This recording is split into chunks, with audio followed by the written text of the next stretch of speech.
Newbie ka din ba sa Honor of Kings at naghahanap ka ng hero na pang clash lane?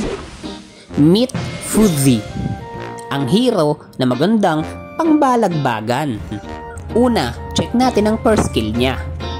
Itutok mo lang at mahahatak niya palapit ang enemy hero. Enhance naman ang second skill niya. Maximize mo ang basic attack habang active ang second skill. And per third skill, matatrap ang enemy hero malapit sa poste.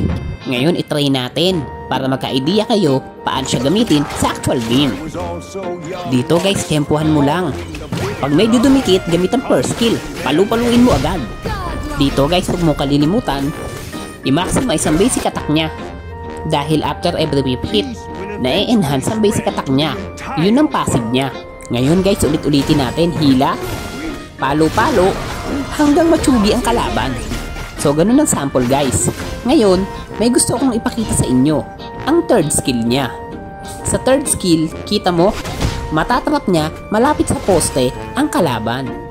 Kaya pag ginamit mo yan, magandang active ang second skill mo para hindi siya makalayo habang pinapalo-palo mo siya.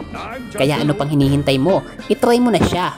That's all for today's video. Muli po, Kulkuchi in the house yo. Salamat. Sana nakatulong. Paalam.